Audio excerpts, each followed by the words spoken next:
Welcome back to Mom and Pop Video Shop. I am Joel. And I'm Tyson. And for this week's retro movie recommendation, you come into the shop, we've got something for you. You're like, you know what?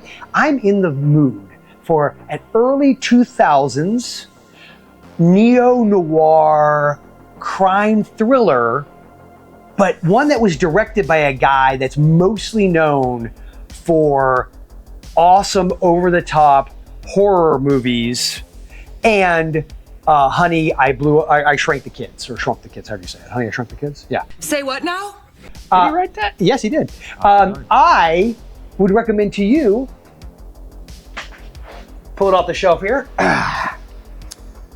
King of the Ants.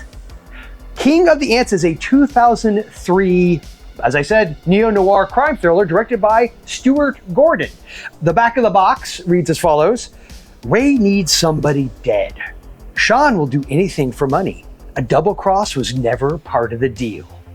Bent on keeping Sean quiet after the killing, Ray's thugs hold him prisoner in the desert, ruthlessly beating him to destroy his memory. But with each blow, Sean is becoming a killing machine, hell-bent on payback. The game is about to change. A blood-curdling tale of power and vengeance starring Daniel Baldwin, Homicide, Life on the Street, and I would say John Carpenter's Vampires. Yeah, he was good. Kari Wuhrer. Always fun to say her last name. Wuhrer. What is wrong with you? She was in Anaconda, and the other thing I feel like I always know her from is MTV. Because wasn't she an MTV VJ back in the day? Pretty sure she was. You may be too young for that, but I'm 99% sure she was. Downtown Julie Brown? Like in that vein, yes. Okay. Hi, it's Kari Wuhrer, and you're watching MTV. And George Wendt. Good afternoon, everybody.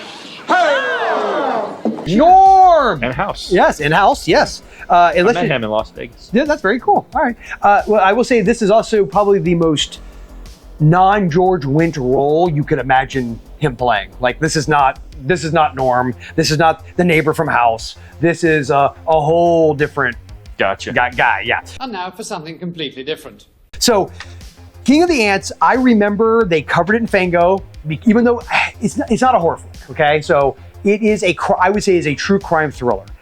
The knock on it, and by the way, I love that cover. Oh yeah, it's awesome. It's so simple. To say this is not a horror flick, you can't really make that call based on the... And because you see, and like all directors that get typecast, right? You're like, oh, and they put like, from the film, creator or the director of Re-Animator across the top. So you're thinking you're getting something. Plus, even when you look at the back, and I'll show a shot of it closer up for you guys, but you're like, what is in this movie?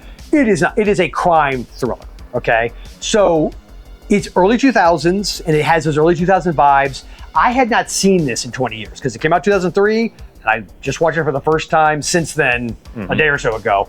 And it holds up really well to me in a different way, because it really has to do with the idea of this young, like blue-collar, working-class guy who's just desperate for a win.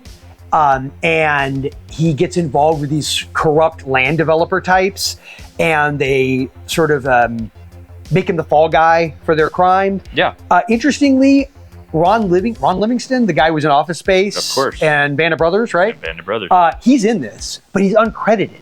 And it's one of those things when I first saw him, I was like, oh, that's right, he is in this. And I won't say who he plays, but the character's actually kind of more substantial than I remembered. It's more than a cameo. So I don't know why he's not credited, unless it was just a favor to, Stuart Gordon or somebody that he knew. Made me an offer I couldn't refuse. Vernon Wells from Road Warrior. Oh, and Fortress. Yes, and Weird Science. 1,300 other movies according to IMDb. We've established this. Yeah, isn't he also in Commando? He's in Commando. Yeah, that's right. And he's in Weird Science, right? He's Weird Science, right? Because he's portraying the same character he played in Road Warrior, right? Yeah. I hope I'm not getting that wrong. I have no idea what you're talking about. He's in this, though. It's funny, like when you see him, I forgot it was him. There was something that happens towards the end where he did something. I was like, oh, that's right, that is Vernon Wells. But the performances in this are really good. It is a very low-budget indie movie. Like, it feels indie, which I loved about it. Of like, course. It's hard to explain. Like, probably back when I watched it the first time, I remember thinking, it was fine. It's fine. But I think because I like Stuart Gordon because of Re-Animator and Bride of Re-Animator and all those films, I think I was going in with a different expectation. Whereas now, we're removed from all that. It's kind of cool that he was able to shift gears a little bit too and do more. And it really is. It's something different. Like you wouldn't even, watch this movie and go, oh, that's a Stuart Gordon film. You wouldn't do that at all. But it is the performances are really good. I think Daniel Baldwin is, I will give this away to say he's sort of the main bad guy, and he's great. He's just such a sleazeball. There's a kind of a semi-monologue scene he has with the character of Sean, played by Chris McKenna. And I know him from something, but I didn't look it up before we started, and I can't remember what else I know him from because he's so young in this. But he had the Daniel Baldwin character has this speech where he's talking about this girl that he has having an affair with, basically, and it's really creepy. And it's in that way that, like, if you're a guy and you've been around a guy who's like that sleazy kind of guy who talks in a certain way and makes you. Why don't you just stop pussyfooting around it and tell him it's me? Oh, snap, snap, snap. It might be occasionally Tyson, is what I'm saying. It reminds me of the Daniel Ball. Not at all. But anyway, my point is, the characters in this are really interesting. It is truly that neo-noir. Like, it's cynical. Yeah. It's dark. It does not have necessarily a happy ending, depending on your point of view. Surprisingly, I realized that those kind of movies, I mean, I'll just say it, those aren't for everybody. No, they're not. Not everybody digs those. This is a very morally relativistic film. You just made that up. It's like you could watch this movie, especially in 2003, and be like, my God, this is like the most like morally relative, like almost immoral in a way with how things play out. Yeah. But that's the point, because the characters are like the world they're existing in, and it's almost like you could make the argument without it being a bang you over the head statement. It's sort of a statement on the danger of not having a code, of not doing ever the right thing. It's like, right. It's interesting, and it's because like this character, the main character, is not a good guy, and I'd go so far as to say he's not even an anti-hero. And I can see how my next question. Yeah, you could almost say that he is, but that's the problem. It's like an anti-hero has a code of some sort. There is a line typically. Yeah. Typically, but this guy is just easily could be the bad guy. An anti-hero does the wrong things for the right reasons. Yes. And you're saying that this character doesn't have a right reason.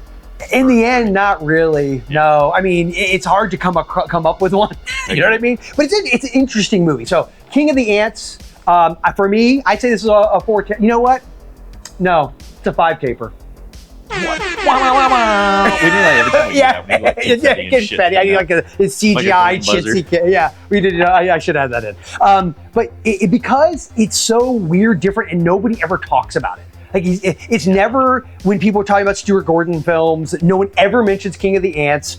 I really like this movie a lot. I haven't seen King of the Ants. Yeah, and I really think you should, because I think I might have to use my my employee benefit and borrow it. Yeah, and I need. There's apparently a steelbook of it as well that I need to get a hold of. Yeah. So so King of the Ants.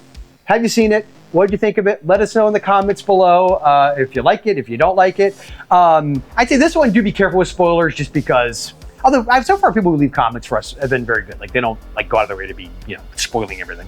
But I just say that there's a couple things in this that, especially if you've never seen it, and I think a lot of people probably have not seen this movie, they would be surprised as you wouldn't want spoiled. Let me put it that way. So definitely let us know what you think. And until next time, until you come back to the shop, remember at Mom and Pop's, our love of.